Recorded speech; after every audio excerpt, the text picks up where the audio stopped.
Welcome to the SNS podcast. It's your boy Ahmad K Smith, also known as AK, also known as coolest guy in sports. Welcome to season number 2, episode number 9. In totality, this is episode number 46. Check, how you doing?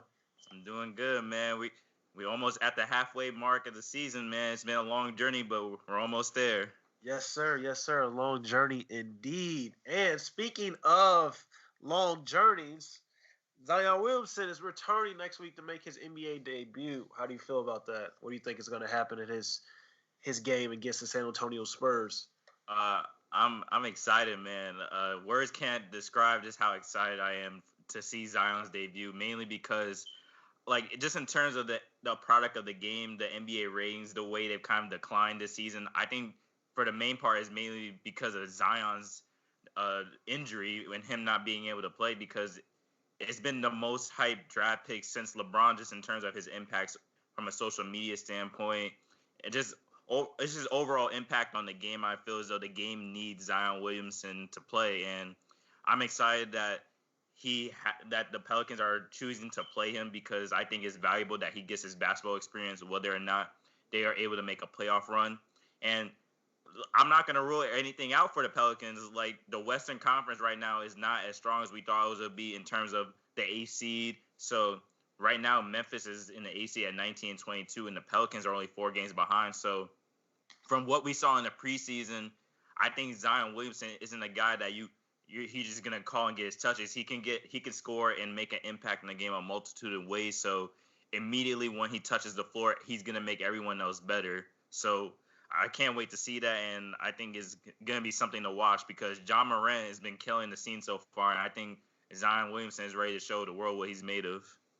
I definitely agree, and I kind of changed my tune from this past summer. You know, the conversation that we've had, also did a podcast on it, my individual podcast, talking about Zion, how I thought he was going to be like a glue guy in the NBA, like basically a souped-up role player, kind of like Draymond Green, but super athletic. But to be honest, once I saw him in preseason,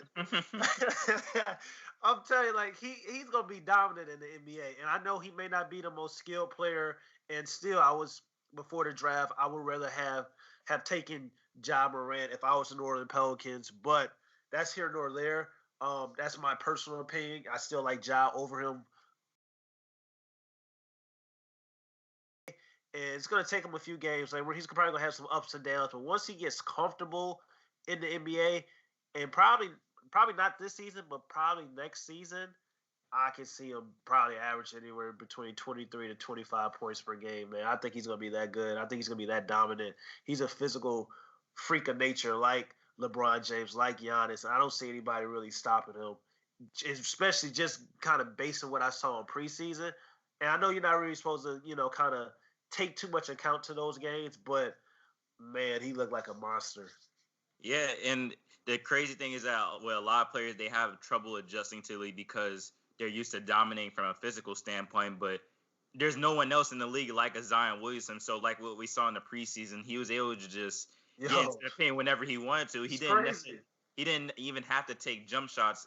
He showed it through time and time when the defense sagged off on him, which is something he's going to have to work on eventually. But we saw that whenever he wanted to, he got into the paint and was finishing over guys like Rudy Gobert, the top shot blockers and everything, running up the floor with Lonzo throwing him the ball. And I think that's another factor. He just makes everyone else better just because of so much attention he draws, where I felt like Lonzo could have been playing better earlier in the year had Zion Williamson been there. Same thing with Brandon Ingram, even though he's established himself as a go-to guy. He just makes everyone on the floor better, not necessarily just because he's a facilitator, but it's just the impact he has, where a defense has to account for him because of the attention he draws running the floor, grabbing offensive boards in the fast break, even in the half-court situation, because this is just a big body you have to be careful of, because you don't want to let that guy get loose. And it's about time, man. I know people are saying, oh, sitting out the year and everything, but if the man's healthy, if the man's healthy, he needs to play. It was a torn meniscus injury, which you have to be careful of, because that's your number one pick. You made an investment on the player, but it wasn't like the Ben Simmons foot injury, the Joel Embiid situation, or even the Blake Griffin knee injury that he suffered. It was just a toned down injury that you just had to be mindful of. The only concern I have is just the conditioning, just because he's missed so much time and he's had to do pregame workouts and workouts back in New Orleans. But aside from that, I think if he's ready to go, it's time to play the man. It's basketball. Yeah. It's time to get experience. Yeah, I'm still a little worried about his health concerns and some of his injuries in the past. But like you said, if he's healthy, he should play. But you still got to be careful because this is a big time investment, not just for the NBA purposes, but also from the Jordan brand as well. They basically kind of just letting everybody walk, and they signed Zion Williamson and Luka Doncic, so they have a lot to say when it comes to like when he's going to be ready. He could have been ready like maybe, who knows, 2 months ago, but maybe Jordan was like, we want to make sure he's really ready to go before we place him back on the basketball court, because these guys are brands now, and I think he's going to do well. I think it's going to be fun. I think he's going to give a fresh new perspective on what we think is like this new modern day big man, because he's a monster. He's only like 6'6", and it's just kind of like the way he runs up and down the court. But I'm also concerned that I talked about this in another one of my podcasts that I'm going to release next week. But one of my biggest concerns, though, is I don't think he's ever going to play 82 games in a regular season. I kind of want to hear your opinion on do you think he's ever going to play like a full regular season of 82 games, especially with we see load management is becoming more common in this new NBA. I really don't see Zion Williamson ever playing, just similar to Joel Embiid. I don't see neither one of those players ever playing an 82 game schedule. Yeah, to answer that question, I think it's kind of playing a full season is kind of overrated now to a certain extent, just based on the way the game is played now, because rarely you see players make that commitment to play 82 game season, because now a bigger emphasis is if I have the team that surround me with the complementary talent, then they'll take the Kawhi Leonard approach where it's going to be the longer viewed in towards making the postseason. So I think a lot of players and a lot of teams are starting to implement that approach, and I don't think playing an 82 game season has the same worth as it did in the 90s or even in the early 2000s. So I'm not too worried about that. And to go off of the injury concerns with Zion, I also think that's also another overrated element, mainly because I just think the same concerns that you're going to have with him right now, you're going to have later on throughout his career. There's nothing, you're not going to shed the 20 pounds off of the man immediately. It's going to be a gradual change. It's like the same thing with Kevin Durant or Brandon Ingram gaining weight for the NBA body standards. Are we going to set them out because we think they're too skinny to play? No, it's a little different though, bro, because he's so big, he's so fast, and all that weight on his knees, that is going to be a major concern going forward. But it's a major concern mainly because we've never seen it. But he looked like he gained more weight though. He looked like he's gained more weight since the last time we saw him. He's just a freak of nature. He looks toned, so I'll give him the benefit of the doubt. But that's something you're just gonna have to live with. That's just the player he is. There's nothing you're gonna be able to change about that. And even I think it's a bad thing if you even take off so much weight off him, because that's what makes him so unique, to where he's agile on his feet for his size, and the fact that he can basically bully people whenever the paint that he wants to, whenever he gets into the lane, that makes him Zion. The fact that he can dominate the game because he's so big for his height and quick on his feet, to where if you take that away from him, you're taking away what makes him the number one pick in a sense. So I think people are just being too afraid of something they've never seen before, which is something people tend to do with the new kid on the block. But we have to see it first to see whether or not this approach is going to work, and whether or not he plays an 82 game season, I don't think that matters anymore. And who plays an 82 game season? What superstar does that anymore? LeBron tried to make that approach this season, and we saw that even at his age, his body is breaking down, and he has to take the longer view of it. Kawhi Leonard isn't playing, KD's out, and he's going to be out for the whole year. So nobody, due to either injuries or just for a low management standpoint, isn't playing 82 games anymore. Yeah, I feel that. And like you said about the NBA ratings, we never really got a chance to talk about the NBA ratings this year. And while everything is dropping, Zion Williamson, some of that hype was the ratings is due to Zion Williamson not playing, and that was like a big thing going into the NBA. Was just like Zion Williamson's debut, but he got hurt. But also, you got Christmas game, opening night, MLK Day. Those are all national TV games that the Pelicans got, whether on TNT or ESPN, just from Zion being Williamson. Yeah, so that's a big fact. But you said we're going to move on to a different subject. But you said about the New Orleans Pelicans possibly making the playoffs. I mean, they have a chance. I really don't see that happening, to be honest. I think Portland's going to start winning more games. They just beat the Houston Rockets the other day.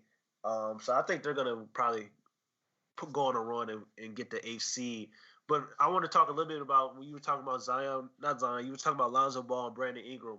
I think they benefited from having Zion Williamson not be on the court. I think Brandon Ingram benefited from not having Zion Williamson be on the court because I feel like Brandon Ingram got to showcase that he can be the number one option and be this potential superstar. And I think Lonzo Ball, from a certain extent, benefited from having Zion not be on the court, even though he's going to be better with Zion on the court with the alley-oops and the fast break transition. But I think he got to find a little bit of that aggression that he had with the UCLA Bruins and kind of started to figure out like, yo, I don't always have to be this extraordinary type of pass-first player. I can be a scorer as well. And that's going to be important for him going on further on in his career is finding that balance between passing and scoring. Now, when Zion Williamson's coming back, of course, he's going to make Lonzo Ball very, very, more special than I believe that he already is. But I think Brandon Ingram and Lonzo Ball that helped them with Zion Williamson being out. Yeah. Confidence. Yeah, most definitely. B.I. I think definitely benefited the most because we saw like through stretches last year before he got the blood clots that when he was able to put his mind to it and be aggressive, that he could be a dominant player. With Zion's injury, he was able to establish himself as the number one option. So I definitely agree with that. With Lonzo's case, he has picked it up lately, just mainly because due to the injuries they had, and Alvin Gentry has been forced to play him for 40-minute stretches, which is what Lonzo needed. Yeah.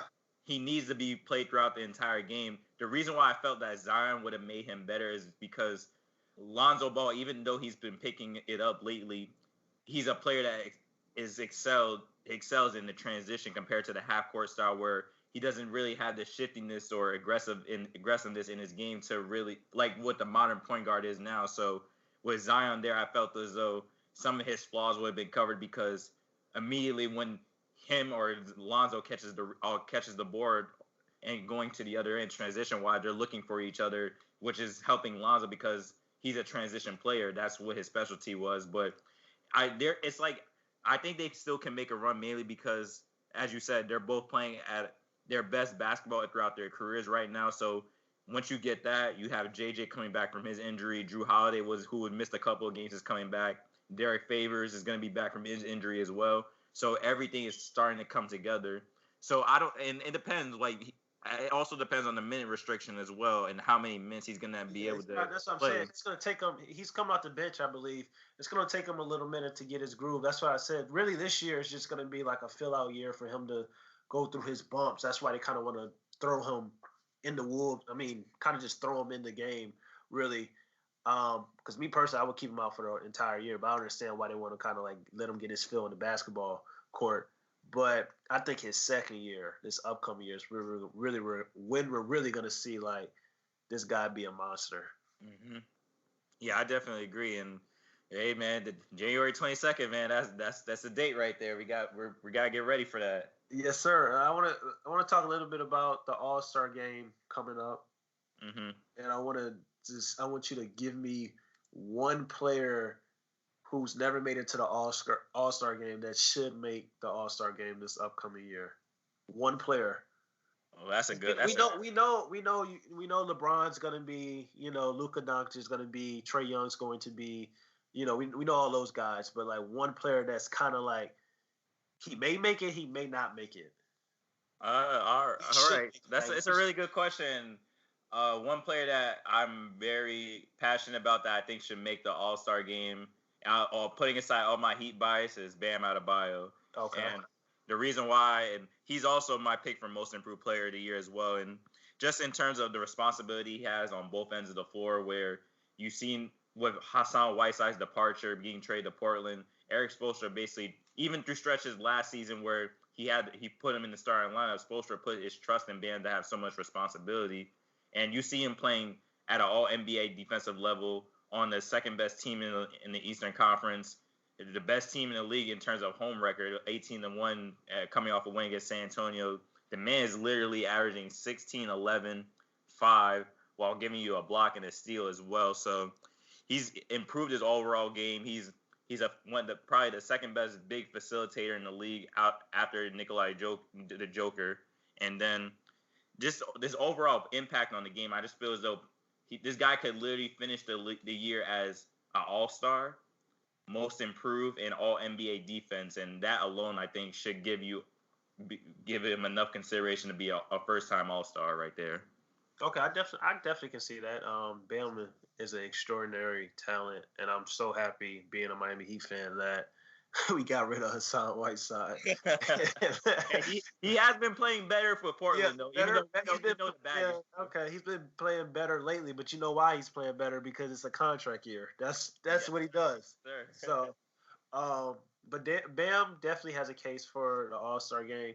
My personal opinion on the All-Star game is just kind of like, I just feel like the best 24 players should be able to be selected to the All-Star game, regardless of like team situation, wins, stuff like that, media narratives. I just think the best, because the All-Star game should be about, like, the rules should be different. It shouldn't be based on, like, if your team's winning, because sometimes we get guys in the All-Star game who's, their team is winning, but they're really not truly All-Stars. Like, we saw Chris Middleton. Chris Middleton's not really an All-Star.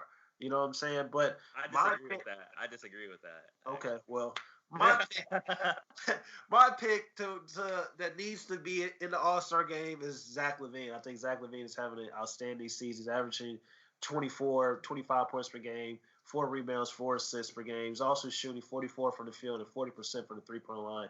The Bulls are a terrible team. They have a terrible front office that needs to figure some things out. But Zach LaVine has been mainly responsible for the few wins that they have gone out to win this season. And the game-winning shots. His brother, he's special. He's a special talent. He's one of the most talented players in the NBA. If no shot on the floor he can't make. He does need to improve his defense. But when we're talking about putting on a show, when we're talking about guys that you want to see in the All-Star game, when we're talking about real stars, Zach LaVine is a real star. Even though we can talk about Chris Middleton a little bit. Chris Middleton on the Milwaukee Bucks is not a real star. He's a starter, but he benefits from playing with a certain system, also playing with Giannis Antetokounmpo. So that makes him better than what he really is. Not saying he's a bad player, but he's no Zach LaVine.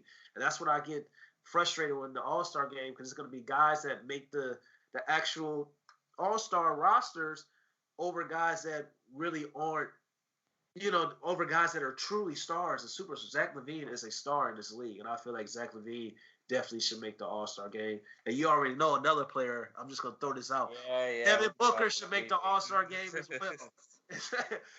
He's a star. Like, real stars should make the All-Star game. But Zach LaVine is my pick. I'm going to be very, very upset if he doesn't get to show, be the showman for Chicago. And if Zach LaVine makes the All-Star game, which is going to be in Chicago this year, he's most likely going to participate in the dunk contest as well. So Zach LaVine's my guy.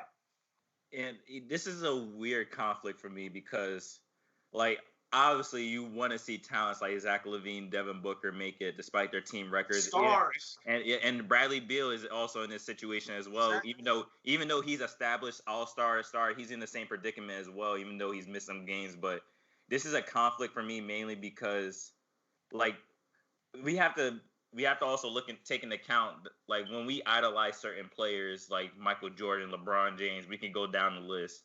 The main reason why we love them and put them on our Mount Rushmores as the top players, not only because of their individual accolades, is because of their impact on winning basketball games. And I think an all-star has to take into account winning basketball games. Obviously, that was your second or third option, though, Check. But all right, so the Chris Middleton example, I think, is not the greatest example, mainly because even before Giannis was established, Chris Middleton was an emerging player in that system. That's true. And before Bud came in last year, Chris Middleton was averaging 24 a year. It was Giannis. If anything, Chris Middleton became the player he was before Giannis emerged. So I don't think that was the best example. But I understand what you're saying, where a lot of teams, a lot of players benefit from being. Okay, yeah. Is he better than Devin Booker and Zach LaVine? Yes or no? Well, that's we could go case by case with a lot of different players. No, it's not really case by case. Does your eyes tell you when you watch the game that he's better than Zach LaVine or Devin Booker? I know that Chris Middleton right now on the best team in the NBA is averaging 20 a game while shooting 50% from the field and 40 from three. And if that's not an all-star number while being a best player on the team, I don't know what to tell you right there. Compared to a player who's who's giving me more points on lesser efficiency on a bad team, then I can't reward that. And if you swap Devin Booker or Zach LaVine on the Milwaukee Bucks, they're winning the championship, bro. That's a whip right there. We have to go winning the championship. So I'm just saying, but they are the better players. It's just like they are real stars. Like as great as Chris Middleton is, like that you're saying, and all his stats and stuff. If you talk to anybody in the NBA and anybody that watches this game, they would probably tell you if you swap Devin Booker or Zach LaVine and take out Chris Middleton, they will probably win a championship. No, that's definitely true. But I could say a lot of things if we were to put players in different situations. What we have to go based on is what is presented in front of us. And look, it's not like I'm not going against the guys. If Devin Booker was in the AC right now in Phoenix, he would be an all-star. It's just that right now he had a stretch where the Phoenix just wasn't winning games, whether it was due to injuries and the team slipped off from the hot start they got. Bradley Beal, he chose his life. Let's be honest. He chose the money and the extension compared to asking for a trade and going to a contending team where his numbers and his impact will be valued more in the national media. He came out and said he's tired of losing. I don't really get that. I saw that. Did you see that yesterday? Yeah.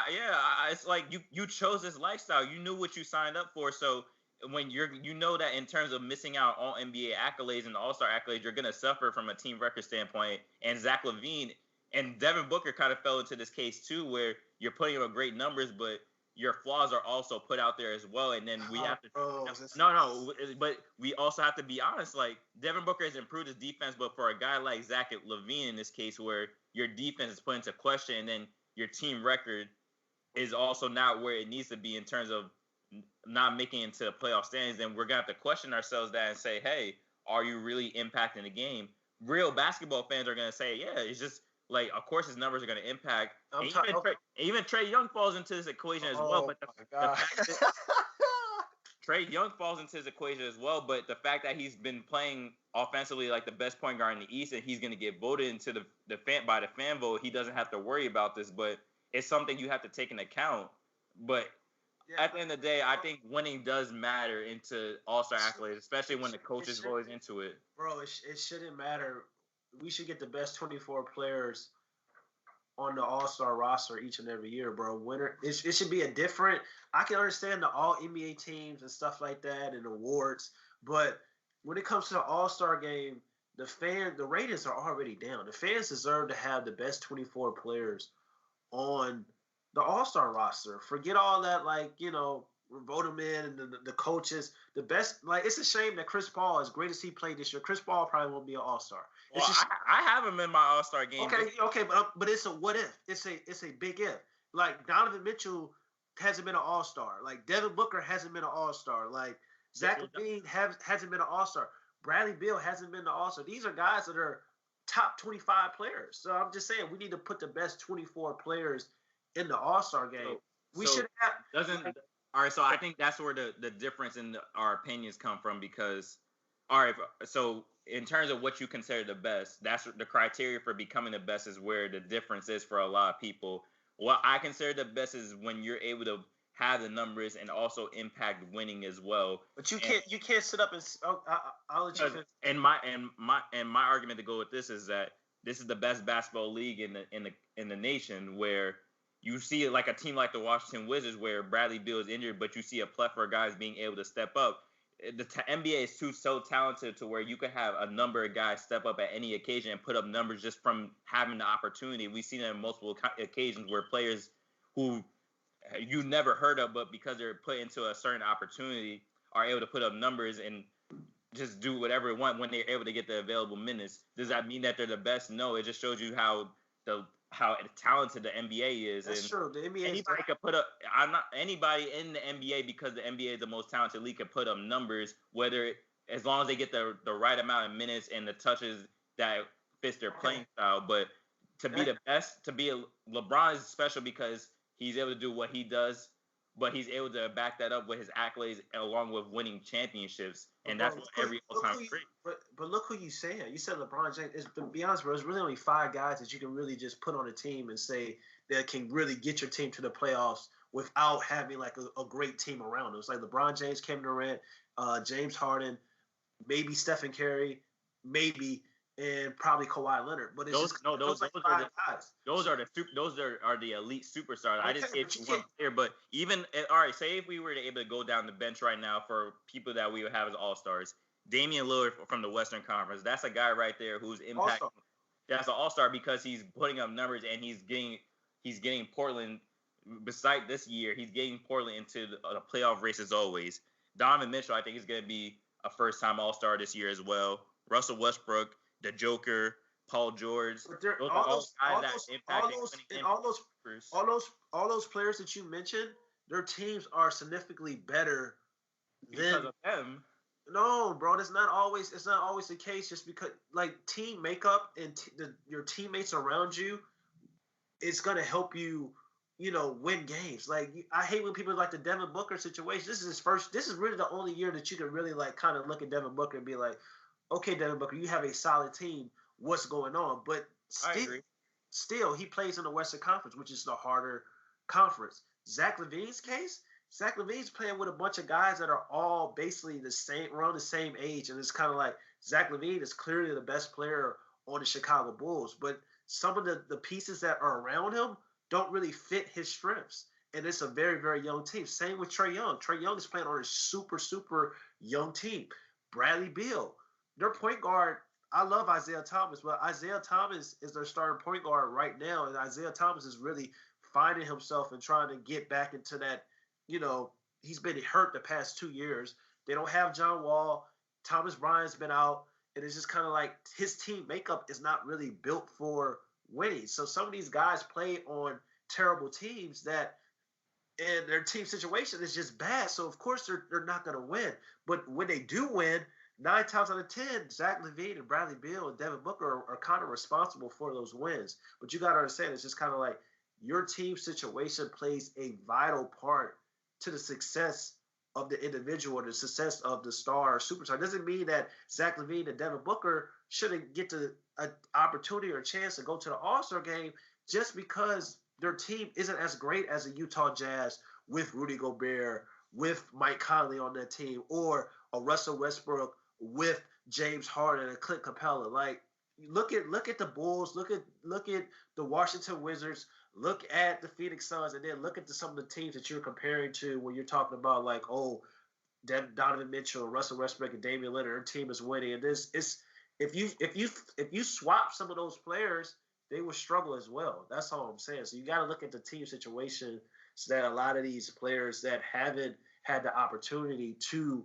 reach the All-Star game because it's not due to them not being stars, because Devin Booker is a star, Zach LaVine is a star, Bradley Beal is a superstar and the second best shooting guard in the league, in my opinion, after James Harden.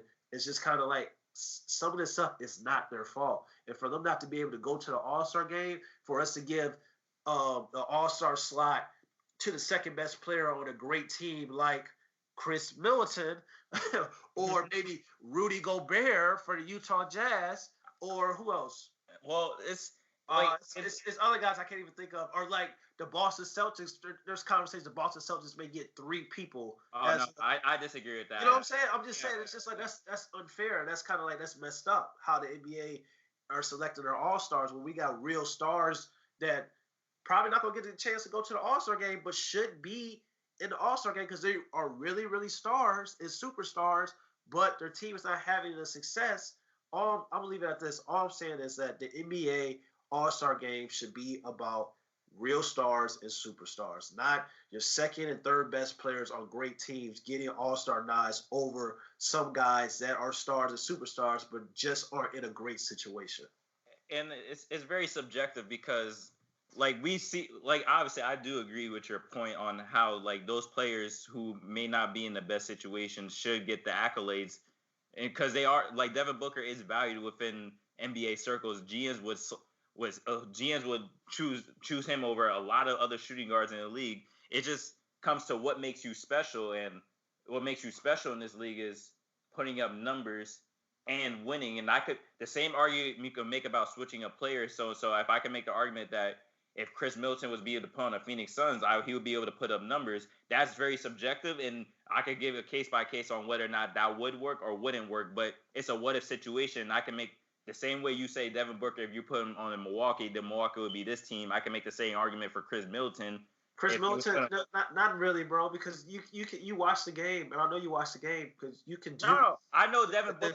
The talent level is totally different. Devin Booker is a much more offensively skilled player than Chris Middleton. That is a fact, but it's all a what if situation. We have to go based on what is presented in front of us right now, and from right now, what I see is like there are guys that are putting up numbers, but they're just on bad teams, so I can't really hold that. I'm not going to hold it against them, but at the same time, if there's another person who's putting up similar numbers on a team that's on the first or second seed in their conference, and I have to give the benefit of the doubt. That's just the way it is. We're not going to get participation wars out around here if we just admit that this league is the most talented league in the nation. The requirements for the All-Star game should be different, bro. It should be about you talking about winning. And the requirements should be different when it comes to the All-Star game. That's all I'm saying. In order to be a star, do you have to win? No, you don't have to win in order to be a star. I disagree with that because you can't say that because how can you really say that when we see stars like so Kobe Bryant when Shaq left, he was playing on those teams with Smush Parker and Kwame Brown, and he got them to the playoffs. He got them to the playoffs. Huh? That's a different example because Kobe was it's a different example because Kobe was an established player already with championship pedigree, and the fact that he was able to get that team into the playoffs alone just proves that argument kind of wrong in a sense because he still got not every year they got to the playoffs. He missed 1 year, bro, in his prime. I think he missed 1 or 2 years in his prime getting to the playoffs because he was on a bad team, bro. So we're gonna really use 1 year of Kobe Bryant not making the playoffs. I asked you a question based on your analogy. You sat up there and said that. You basically believe that a star, if he's not a star if he's not winning. That's just an unfair take, bro. We consider star players who are who have popularity in the league, who are able to put up numbers, who also have an impact on winning basketball games. That's just the way it is, bro. That's what like I said, Zach LaVine, Devin Booker, Bradley Beal, the games that they are winning. The games that they are winning is due to those players, bro. So they do have an impact on winning. It may not be like a LeBron James or Kawhi Leonard, but they still have an impact on winning. And we have to take into account that their team around them is trash compared to some of the other teams in the NBA.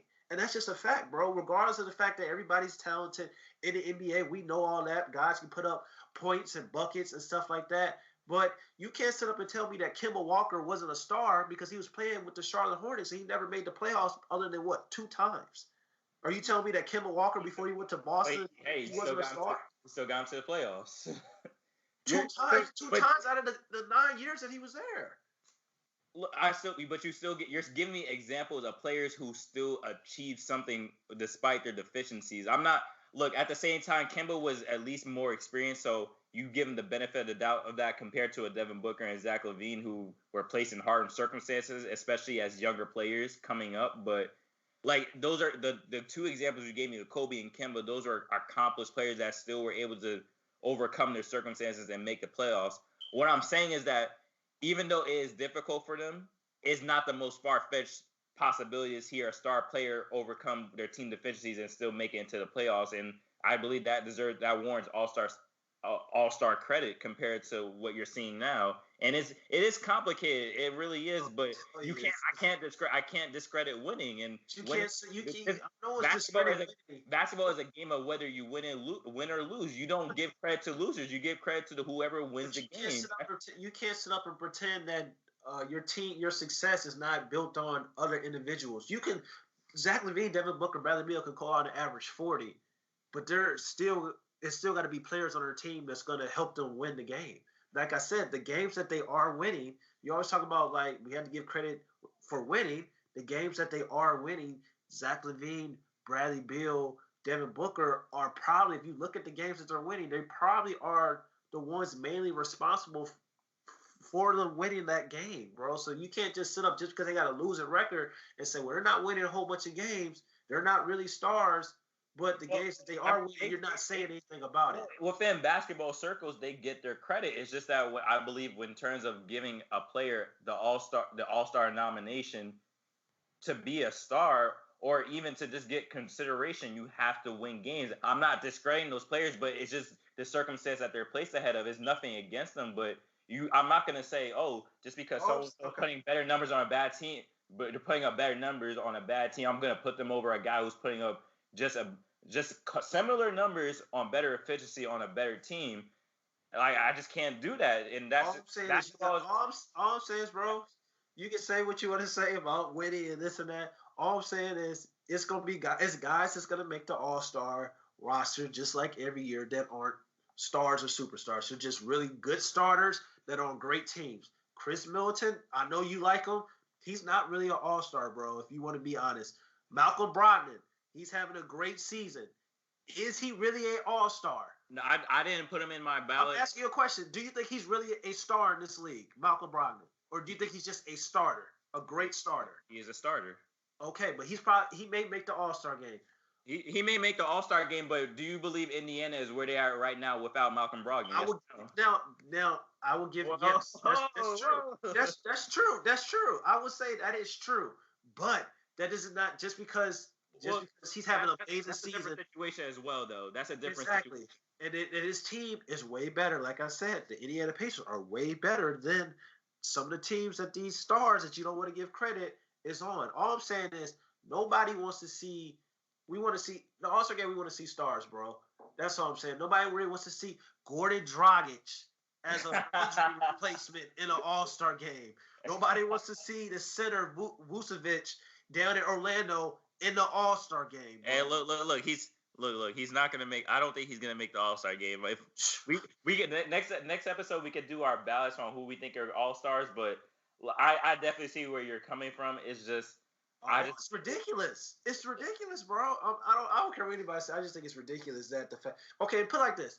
I don't mind like sometimes having like, starters who play on good teams make it into the All-Star game, but it's also very biased because you got starters or borderline stars that don't make it and play on great teams. Like CJ McCollum has never made an All-Star game, but he's been on a great team his entire career with the Portland Trailblazers. He is a hooper.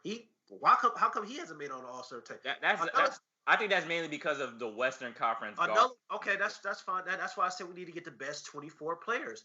They did a top 20 list before the season, and they had CJ McCollum at 15. Whether I agree or disagree with that, all I'm saying is the top 24 players should be in the All-Star game. Lou Williams. How come Lou Williams hasn't made an All-Star game? Even though he's a six man, but he's one of the greatest six mans of all time. Probably if you ask any NBA player, they're going to tell you that Lou Williams is the toughest player to guard. How come he hasn't made it to an All-Star game? But Gordon Dragic and Chris Middleton and Vucevic, all those guys make it. And if you ask me, Lou Williams is probably a better player than all three of those guys. So it's just kind of like it's very biased and very selective. That's why I say I think the All-Star game should be the best 24 players in the league. But if you're going to have guys that get hurt, then you replace it with actually like hoopers and guys that will put on a show like the Lou Williams and CJ McCollum that are kind of like, borderline stars in this league instead of, starters that you're going to replace it with the Gordon Dragic of the world and stuff like that. But that's just my personal opinion. How you going to be a Heath Lane and rag on Dragic like that, man? Bro, I'm just calling what it is, bro. I'm just saying. It's crazy. Yeah, look, it's complicated. It's a struggle that a lot of people and who have the voting power have to do. But you have to understand, though, in terms of the starters, that is the fan vote. But the coaches, NBA coaches, are making these decisions. So this is what goes into their head when they're making these decisions. They're making decisions based on players that have an impact on winning basketball games. That is what everyone is brought to do. The main objective of a sport like basketball, competition sports, is to win games. We don't remember who loses games. We don't remember efforts that people who put up great numbers in a losing effort. Unless they were so spectacular, like Jerry West or LeBron James in the finals, even though they lost, and those are exceptions. We remember people that win basketball games, and that's just what goes into coaches' minds. They are the ones that make the decisions for the All-Star benches. So I think that goes into what we have to consider a star player and an all-star player and it's complicated because you want to see younger players get that shine that they deserve, especially the players that aren't put into the best circumstances. But that's just a hand of the cards that you're dealt with, and we're not the one making these decisions. NBA personnel are making these decisions, and that's what they're going based upon. So why can't we adopt that same format as well when we're considering what our star level player is and an all-star? All right, man. I said all I had to say. I'm done. Give me the best 24 players to make the All-Star game. I'm done, bro. Yeah, I got you, man. See y'all next time. Next time.